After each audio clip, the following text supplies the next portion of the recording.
салом бинандагони азиз, тозаҳои тоҷикистону ҷаҳонро дар барномаи ахбори озодӣ манзуратон мекунем. нахуст мурури кӯтоҳ ба сархати мавзӯъҳои имрӯз 28 январ. муноқишаи маргбор дар марзи тоҷикистону қирғизистон. мақомоти ду кишвар ба оташбас мувофиқат карданд, вале чизи бештаре ҳосил нашудааст.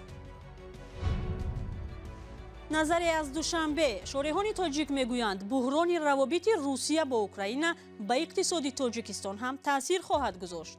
ҳар ду кишвар ҳам намехоҳанд ба якдигар гузашт кунанд. ва зане ки бо аробакашӣ рӯз мегузаронд, бо кӯмаки афроди хайрхоҳ ва муҳоҷирони корӣ соҳиби манзили худ шуд. бозе ки фақат фикрам дар ҳамин хонае ки ҳамин хонама ремонтша буд кунам, ман ай квартира халосшам. бо эълони оташбас намояндагони Тоҷикистон ва Қирғизистон ки дар ҷамоати чоркӯҳи шаҳри Исфара сари мизи гуфтушунӣ нишастанд, сабаби омилҳои даргирии хунини шоми 27 январро баррасӣ карданд, аммо онҳо ба натиҷаи муайяне нарасиданд. ин муноқиша боиси марги ду сокини Тоҷикистон ва захмӣ шудани беш аз 20 нафар аз ду ҷониб гардид. хабарнигори Радиои Озодӣ дар Суғд мегӯяд, ҳайъатҳоро дар ин мулоқот Раҷабалӣ Раҳмоналӣ, фармондеҳи нирӯҳои марзбонии Тоҷикистон ва Қамчибек Тошиев, раиси Кумитаи давлатии амнияти миллии Қирғизистон раҳбарӣ мекунанд. дар ин байн мақомоти маҳаллии Исфара ба таҳқиқи осебҳои ҳамлаи шаби гузашта машғуланд. ҳамкорамон Фарзон Муҳаммадӣ дар ин бора гузориш медиҳад. аз тирандозӣ ва таркиши мина ва мушакҳо шаби 27 ба 28 январ дар деҳоти марзии шаҳри Исфара 2 нафар кушта ва зиёда аз 10 нафар захмӣ шуданд. яке аз кушташудагон ронандаи мошини ёрии таъҷилӣ Абдулатиф Шарифови 58 сола замони ба ҳалокат расид ки ба кӯмаки захмиён мешитофт. сокинон талаб доранд ба ӯ ҷоизаи давлатӣ дода шавад. гуфта мешавад ки ӯро қасдан ҳадаф қарор доданд. ҳамчунин ду корманди ҳукумати шаҳри Исфара ки дар ин нақлиёт қарор доштанд, осеби ҷиддии ҷисмонӣ гирифта дар беморхонаи марказӣ ҷарроҳӣ шуданд. бо ҷароҳатбардоштагон ки дар байни низомиён ҳам ҳастанд, пизишкон ҳанӯз иҷозаи суҳбат надоданд. пайвандони қурбонии дигар Обиҷон Тӯйчиев баъди марги муфоҷиааш рӯзи ҷумъа мотам гирифтанд ва ба қавли онҳо ӯ дар рӯи ҳавлияш аз таркиши мина ё мушак шадидан захмӣ шуда ҷон бохтааст. چیز ملویم پوچاک رسید طوریک سوید نه تلفن فنارچی دارم یک نظر دیدم که همینجا کی خور افتاد و گشتم پیششون ساق خوب تلفن من تا همینجا کی خور افتادم می‌نویسم این چیز این دکتری چیزی نمی‌تونم اگه بیام بینا ها دوکاس اینجا درست شده میسوی سوریم بود این چیز دکترو اومدن فردوندن اومدن دیدن و اونجا همین زدن زمانی اونم اونجا تموم شده ҳалок шуда ки پاله گردوندیم که اونجا باش فهمیدیم که خیلی میاد. дар ин воқеаҳо ҳамчунин манзили сокинону иншооти давлатӣ осеб дид.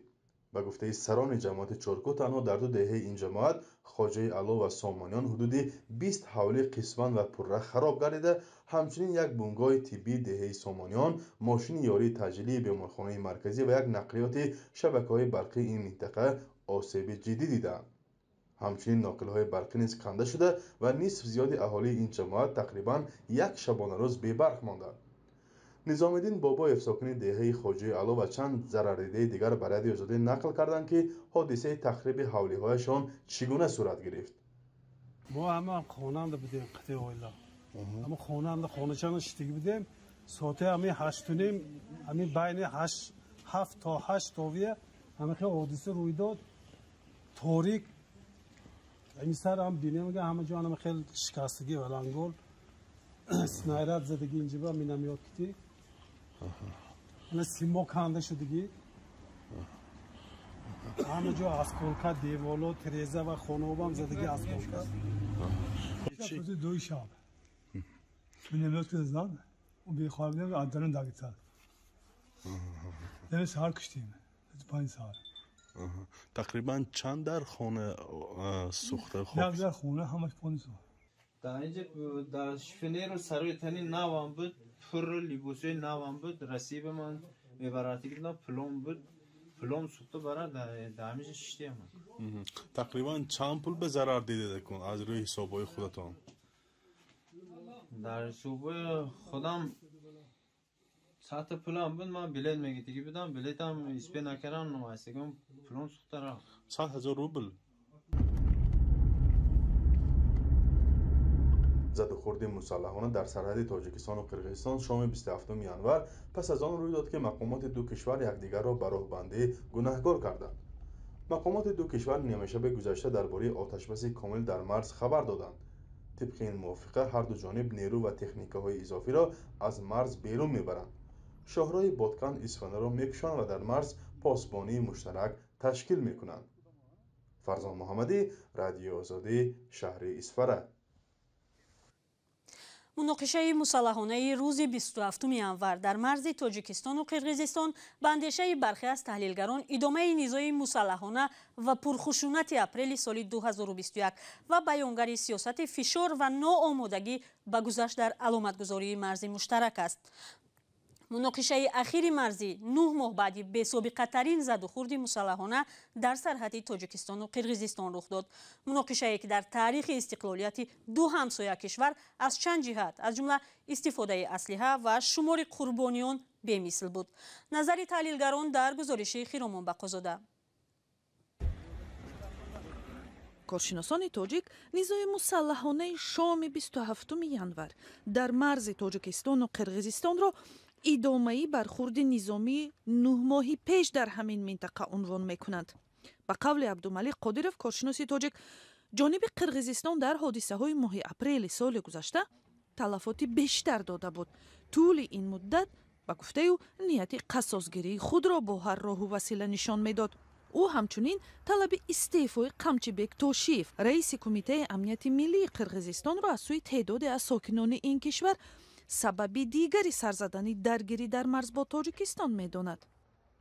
جناب توشیف وضع سیاسی اونقدر خوب ندارد.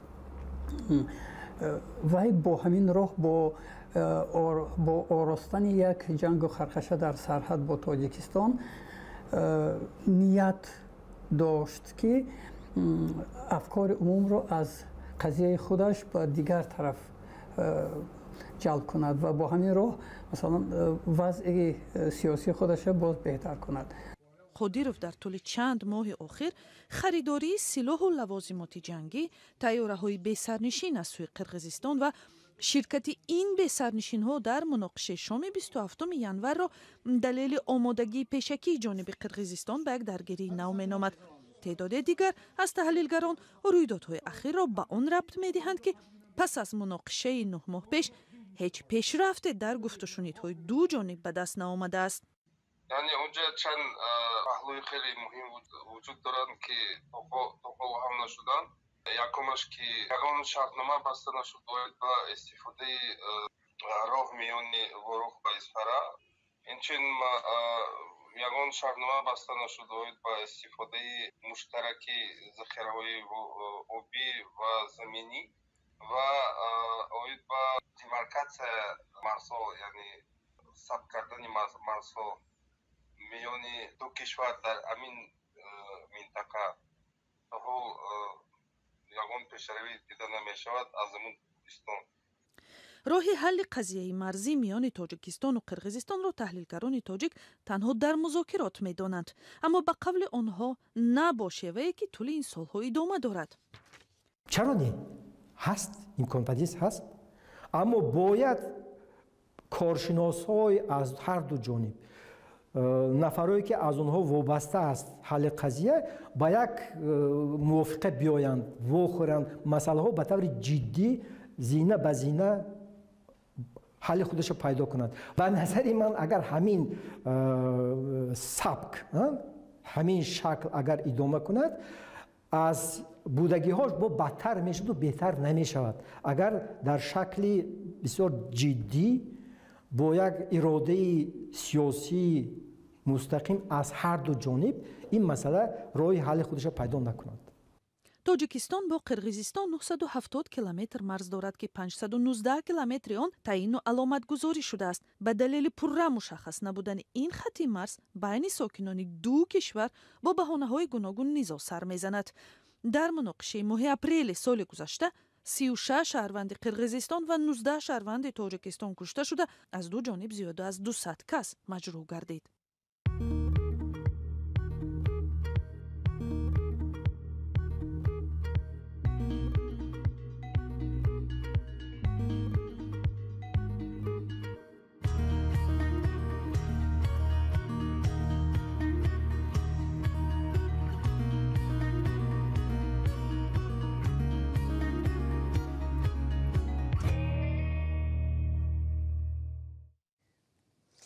тавре интизор мерафт амрико ва нато рӯзи 26 январ талаби русия барои ҳеҷгоҳ напазируфтани украина ба узвияти наторо рад карданд ва гуфтанд ки ҷойгир кардани аслиҳаву нирӯҳои паймон дар аврупои шарқӣ масъалае барои музокирот нест.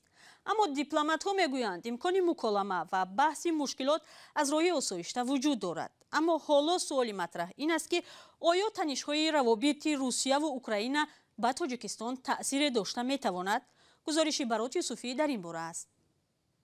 танишҳои миёни русия ва ғарб бар сари украинаро дар тоҷикистон низ бо диққат пайгирӣ доранд, зеро ба гуфтаи коршиносон дар сурати шиддат гирифтани вазъ таъсири бевоситаи он ба иқтисодиёти тоҷикистон хоҳад расид. ба қавли бархи таҳлилгарони тоҷик, рӯёрӯии русия ва ғарб ин бор то ҷанг нахоҳад расид, зеро артиш ва инфрасохтори русия дар асл барои ҳамла ба украина омодагии ҷангӣ нагирифтааст. Украина, его руководство, сами себя. اوکراین و رهبریت آن خود را آماده کردند، خودشان را ترساندند و همین شورانگیزی نصف دنیا را ترساند، قبل از همه اروپا و غرب را ترساند. آنها این شورانگیزی را آنقدر تبلیغ کردند که خودشان هم به آن باور کردند و میخواهند دیگران هم باور کنند. حتی روسیه هم باور کرده است. таниши миёни русия ва ғарб пас аз он авҷ гирифт ки русия бештар аз 100 000 нирӯҳои низомиашро ба марзи украина фиристод. москав мегӯяд ҳадаф аз ирсоли низомиаш омодагӣ ба тамрини низомӣ аст, вале амрико ва кишварҳои ғарбӣ мегӯянд ки русия қасди ҳамла ба украинаро дорад. ҳар ду кишвар ҳам намехоҳанд ба якдигар гузашт кунанд, яъне русия талаб дорад, талаботҳои худро дорад, амрико аз ҷониби дигар мегӯяд ки ин талаботҳои шумо бароварда карда намешавад, ин ғайриимкон аст ва ҳолат ниҳоят гӯем ҷиддӣ аст. лекин гуфтанд ки то ягон ҷанги бузург оварда мерасонад ё не бисёр мушкил аст дар ҳақиқат, барое ки ҳар ду кишвар ҳам медонанд ки паёмади ҷанг чӣ хоҳад буд. мақомоти тоҷикистон дар робита ба ҳаводиси ахир дар марзи украина вокуниш накардаанд, аммо коршиносони наздик ба мақомот таъкид мекунанд ки қазияи ахири миёни русия ва ғарб намоиши қудрат аз ҳарду ҷониб аст ва ба ҳар сурат таъкид мекунанд ки ин танишҳо барои тоҷикистон ва минтақа паёмади хушоянд надоранд. чунки бозори русия бисёр поён меояд, масъалаи нархи газу нефт тағйир меёбад, чунки туркманистон ӯзбекистон газ метиҳанд ба русия, онҳо фурӯхта мешаванд дар европа. мумкин ки ин баръакс газ қимат шаваду ба ино фоида шавад, инаш ҳам ҳаст. лекин вақте ки борҳои мо аз прибалтиками аз дигар давлатҳо ба воситаи русия ва украина оварда мешаванд, дар ин ҳолат албатта ин ба иқтисодиёти мо зарар мерасонад, чунки ин борҳо дар вақташ омада наметавонанд. ё яке ба он заводҳое ки мо фармоиш додаем, онҳо онро дар вақташ иҷро карда наметавонанд. коҳиши чашмраси қурби рубли русӣ дар таи 2 ҳафтаи ахирро коршиносон яке аз паёмадҳои манфии таниши русияву ғарб ба иқтисодиёти тоҷикистон медонанд, зеро пули аслии фиристодаи муҳоҷирони кории тоҷик бо рубли русист ва поин рафтани қурби он ба буҷаи бисёре аз хонаводаҳо зарба мезанад. бинандаи азиз, пӯшиши ҳаводиси муҳим дар марзи тоҷикистону қирғизистон имкон надод ки барномаи мо дар шакле ки ваъда дода будем пеш равад. бинобар ин гузориш дар бораи тағйири зиндагии зани аробакашро дар барномаи рӯзи душанбе тақдими шумо мекунем. ахбори озодӣ ба поён расид. сипос ки бо мо будед. хабару гузоришу видеоҳои бештар дар вебсайти озодӣ.орг ва саҳифаҳои мо дар инстаграму фейсбук ва ҳамин канали озодӣ видео дар ютуб. барои шумо таътили хуб мехоҳем ва то дидор дар барномаҳои баъдӣ.